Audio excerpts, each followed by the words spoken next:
All right, we're in 5.6, Part 2, Inequalities in Two Triangles and Indirect Proofs. First, we have indirect reasoning, okay? Indirect reasoning, I'm just going to tell you guys, you need to follow the steps. It really isn't bad if you follow the steps, and there's only 3. So far, we have reasoned directly from given information to prove desired conclusions.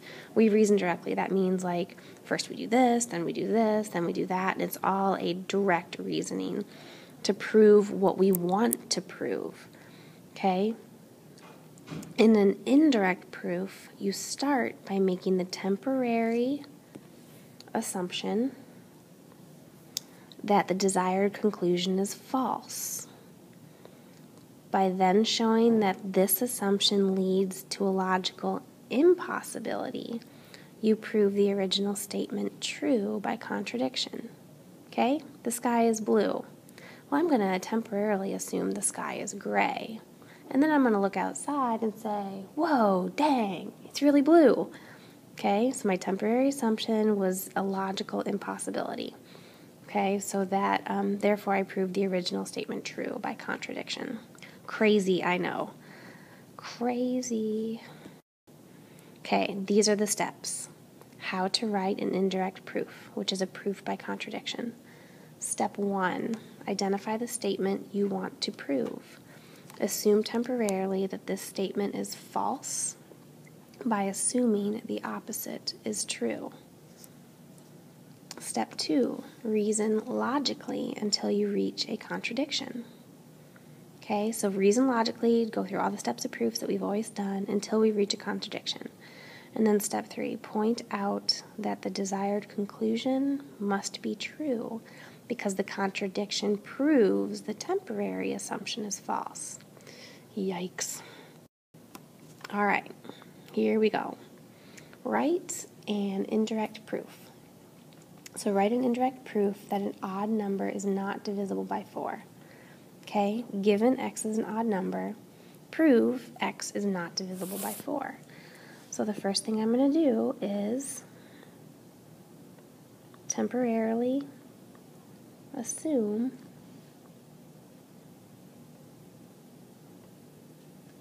x is divisible by 4. Okay, let's temporarily assume x is divisible by 4. This means that x over 4 equals n.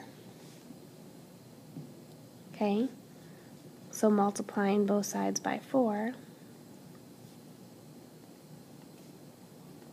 gives us 4n equals x. Just follow along, okay? Step 2. If x is odd,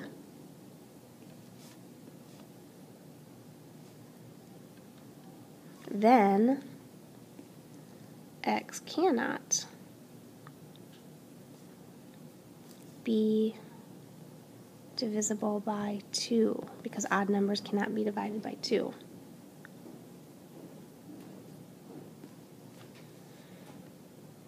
But we have 4n equals x.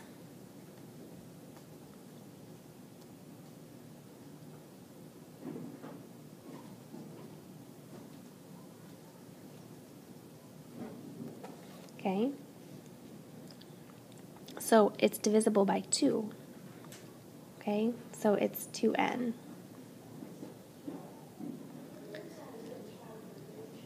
All right. Let's say this again. So let's say this again, okay? First we assume temporarily that x is divisible by 4. That means that x over 4 equals n, and for some whole number n.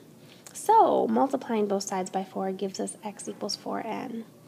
If x is odd, then x cannot be divisible by 2. However, x equals 4n, so if I divide both sides by 2, it equals 2n.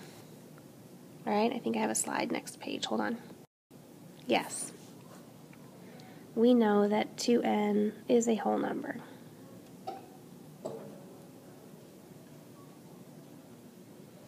X can be divided by 2, which contradicts the given statement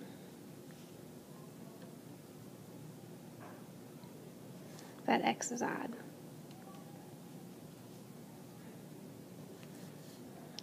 Therefore,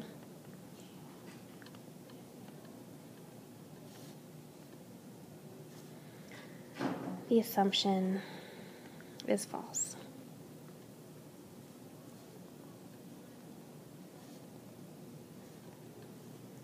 X is not divisible by 4.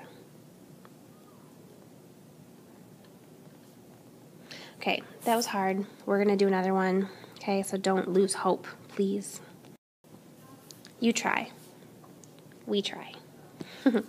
Suppose you wanted to prove the statement if x plus y doesn't equal 14 and y equals 5, then x doesn't equal 9. Okay, that's crazy. You want to say x plus y doesn't equal 14 and y equals 5. Let's plug that in.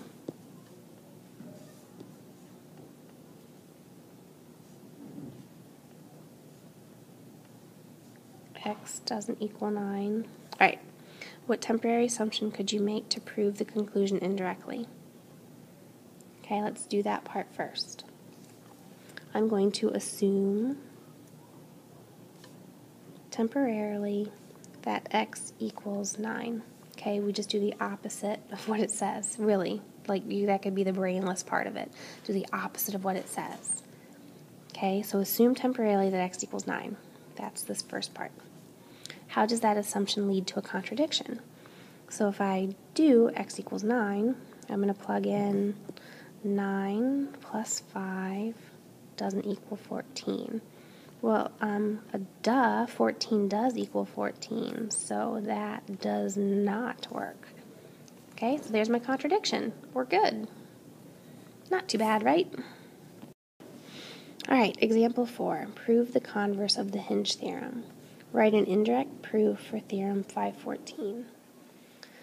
Yikes. All right, given AB is congruent to DE, BC is congruent to EF, and AC is bigger than DF. We need to prove that angle B is bigger than angle E. All right? I would please write this down as we go because it's going to help you understand it. Now our proof. Assume temporarily that the measure of angle B is not greater than the measure of angle E. So we're just doing the opposite. Really, this indirect proof means whatever we want to prove, we want to say the opposite, assuming temporarily. Then it follows that either, let me get my highlighter out, the measure of angle B is equal to the measure of angle E, or the measure of angle B is less than the measure of angle E. So here we have two cases, case 1 and case 2. So we're actually going to do this twice, which sounds awful, but it's not that bad. Okay, next slide. I would write this down, so push pause and write it down, and then the next slide you can follow along. All right. So case 1 said, assume temporarily the measure of angle B is equal to the measure of angle E. So there we have angle B is equal to angle E. So if we draw this again, I have A, B, C, D, E, F. I'm going to mark everything that's congruent. Okay, now we're assuming that B is equal to E. Okay? So now we can say that triangle ABC is congruent to triangle, DEF, because of side angle side. So then we have AC is equal to DF, which is our contradiction. All right, let's do case 2. Case 2 said the measure of angle B is less than. Just want to make sure I get it right. Okay, so our case 2, if the measure of angle B is less than the measure of angle E, then AC is less than DF because of that Hinge theorem. Okay, so the second case says, oh gosh, I didn't mean to erase that. Oh, sorry. Measure of angle B is less than the measure of angle E. That was our assumption. Okay, I should have written this in a different color, but because that's our temporary assumption, we know that AC is less than DF because of the Hinge theorem, which is our contradiction.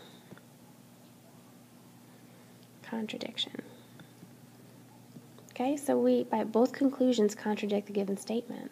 So the temporary assumption can't be true. That alone proves that the measure of angle B is greater than the measure of angle E. I know, it's crazy.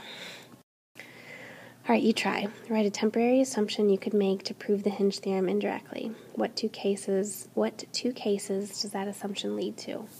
Okay, this is also going to be a we try. All right. What temporary assumption could you prove the Hinge theorem indirectly? A, B, C. We know that this is equal.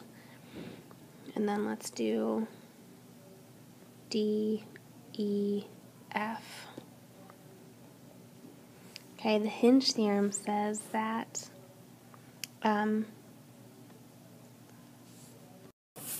the Hinge theorem says that if the measure of angle B is greater than the measure of angle E, then AC is greater than DF. So we need a temporary assumption. Okay, our first temporary assumption is going to be AC is equal to DF. Okay, and if that's true, then I'm going to keep in blue. You can say that triangle ABC is congruent to triangle DEF because of side, side, side. Therefore, angle B is equal to angle E, which is false. Okay? The second case you can make is that AC is less than DF. Okay? And because of the Hinge theorem, that would mean that angle B is less than angle E, which is also false. Okay, I contradicted them both. So our original statement is true. Crazy, I know, some practice, trust me. Daily homework quiz. Here's your first 2. Okay? And your last one. Good job today.